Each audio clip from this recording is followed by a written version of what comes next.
and this is Molekule. Hi, everyone. So I'm not meant to be on this stage. I learned 20 minutes ago that I will be on this stage. Our founder, unfortunately, had a light car accident this morning, and while everybody is fine, now I'm here. So please roll with me as I learn what's on these slides and try to make the best sense of it. My name is Peter Riering-Cekala. I'm the CMO of Molekule. So before I go into this slide, I would like to talk about wellness before we talk about air, because if we think about us being relatively conscious about wellness, we do know that we understand certain ingredients in food that we seek, certain ingredients that we avoid. We know how much water we need to drink, we know how much we need to sleep, how much exercise we need to do. But the fact that we are breathing 20,000 times a day, and that there's ingredients in the air that range from very good and important for us to very bad and carcinogenic to us, is not really on the core of our awareness compared to everything else that we might be geeking out on in order to control our health. So let's hop into it and see what happens. This is just an overview of the World Health Organization stating that outdoor air quality is not just an Asian problem or an Indian problem. It's really a problem that's everywhere, and most major Western cities are, in a concerning level. 56% of cities are higher than what's recommended to be healthy. So we're talking about outdoor air, but if we listen to the EPA, who stated that indoor air is up to 5 times more polluted on average than outdoor air, then we need to ask ourselves, why that is. And the reason for that is because we are living and spending 90% of our times in concealed environments that accumulate and concentrate various pollutants. So there is a whole market of air purifiers out there, but once you look and review the different products and brands out there, you realize the gold standard technology inside is what's called a HEPA filter. A HEPA filter has been developed in the 40s and hasn't been improved since. A HEPA filter is trying to catch pollutants in form of trapping them.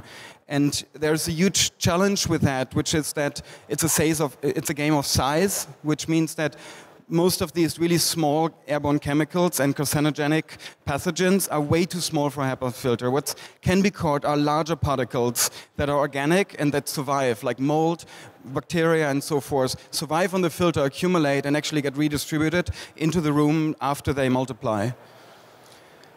The technology that we're bringing to the market is called PECO. The development started 20 years ago.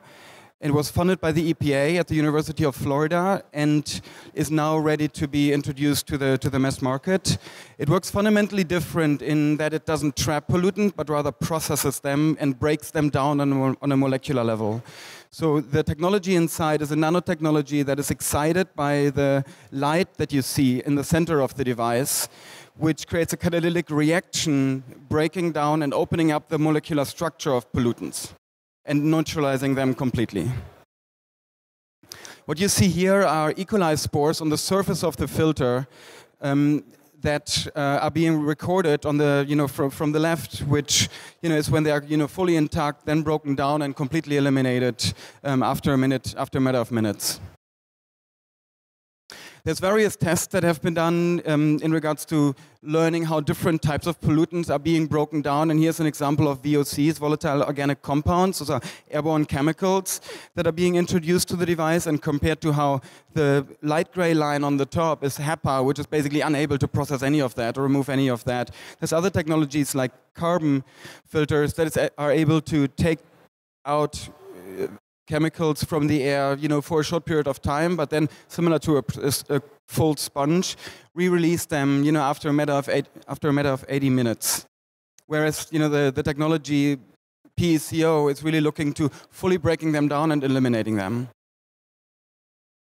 In addition to lab tests, we have by now completed beta trials. Those are 4 to 6 week trials of real-world beta testers that are sensitive to air. Many of us, luckily, aren't sensitive to air. But if you're an allergy and asthma sufferer, you have a symptom score that can be tracked in a medical trial fashion, where our testers were reducing their symptom levels after just a matter of weeks to those levels of non-allergy and asthma sufferers. Faster, yeah? Okay. So I'm going to skip the qualitative quotes, but you can imagine how life-transforming this is for many of these people. The device will be sold this summer at $800 MSRP, and it will come with a $90 subscription or a $100 subscription. And I think that's the end of it. Thank you very much. Any questions? Very nice. You're the Chief Marketing Officer, you said, right? I'm the CMO, yes. CMO, okay, good. So if you can't give your own presentation, you'd want the CMO to do it. Fantastic. One question for Molekule. I have a very CMO-friendly question. This is substantially more expensive than other air filters on the market, even connected smart ones. How will you position yourself to ask customers to pay that much money plus a subscription fee? Right, so the market, there's a premium market of air purifiers that range between $600 and $1,200, which we are within. We are within that premium market because we want to deliver a high quality experience. It's a very sophisticated technology that we want to bring to the market, particularly in the beginning, appropriately. Eventually, we do understand in order to become a mass product, will open up with more affordable solutions, but right now that's a decided position that we want to take. And our pre-order campaign that's been going on so far is showing how high the pain point is of those allergy and asthma sufferers and how agnostic they are to entering that premium segment in order to get an air purification solution that actually works and actually solves the symptoms issues with them. So you get what you pay for. Fantastic. And wow, it's so hard to step into somebody else's slideshow. And great work. Give it up again for Molekule.